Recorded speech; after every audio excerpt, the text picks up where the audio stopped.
Taste the Daily.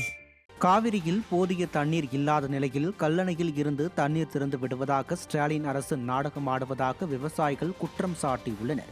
Mettur அணையில் போதுமான அளவு தண்ணீர் இல்லாத நிலையிலும் கல்லணையில் இருந்து பாசன வசதிக்காக தண்ணீர் திறந்து விடுவதாக ஸ்டாலின் அரசு அறிவித்தது. முக்கொம்புவில் இருந்து திறக்கப்பட்ட தண்ணீர் வறண்டு போன ஆற்றில் முழுமையாக உறிஞ்சப்பட்டதால் கல்லணைக்கு போதுமான தண்ணீர் வரவில்லை. இந்நிலையில் பாசனத்திற்காக தண்ணீர் திறப்பு என ஸ்டாலின் ஆடிய நாடகம் விவசாயிகளிடம் அதிருப்தியை ஏற்படுத்தியுள்ளது. ஸ்டாலின் அடிமை சேவை செய்யும் காங்கிரஸ் ஆட்சி கர்நாடகத்தில் நடந்து வரும் நிலையில் அவர்களிடம் இருந்து உரிய தண்ணீரை பெற்றுத்தர வக்கில்லாத ஸ்டாலின் விளம்பரத்தில் மட்டுமே வாய் சொல் வீரராக இருப்பதாக விவசாயிகள் குற்றம் சாட்டுகின்றனர். தண்ணி இப்போ 80 டிஎம்சி தான் டேம்ல இருக்கு. எங்களுக்கு கர்நாடகா 177.25 டிஎம்சி தண்ணி கொடுக்கணும். அந்த தண்ணியை வாங்கி கொடுக்கறதுக்கு முதலமைச்சர் கடுமையான முயற்சி எடுக்கணும். ஏன்னா இப்போ 50 டிஎம்சி நம்ம தண்ணி கொடுக்காம வச்சிருக்காங்க. ஆனால் தொடர்ந்து எங்களுக்கு குறுவையும் சம்பாவும் தொடர்ந்து கடமடை வரைக்கும் எங்களுக்கு விவசாயம் நடைபெற வேண்டும் என்றால் 177.25 டிஎம்சி தண்ணீர் பெற்று தரணும். தண்ணி இல்லையே, முழுமையாக தண்ணி வர வேண்டும்.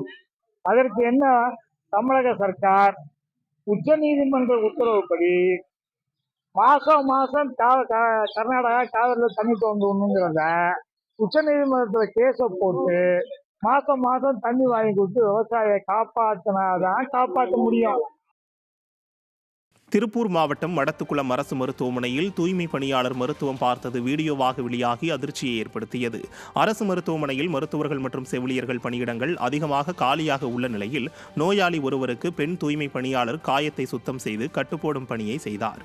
அப்போது மருத்துவர்கள் செவிலியர்கள் இல்லையா என கேட்டதற்கு தான் தூய்மை பணியாளர் என்று கட்டுப்போட்டவர் கூறியுள்ளார். இந்த சம்பவம் வீடியோவாக வெளியான நிலையில் பொதுமக்கள் அதிர்ச்சி அடைந்தனர். காமுகன் வீட்டில் சிற்றுண்டி சாப்பிடும் அமைச்சர் காலி பணியிடங்களை நிரப்பாததால் தூய்மை பணியாளர்களை வைத்து மருத்துவ சிகிச்சை அளிப்பதுதான் திராவிட மாடல் என உரக்க கூறுவாரா என மக்கள் கேள்வி எழுப்பினர்.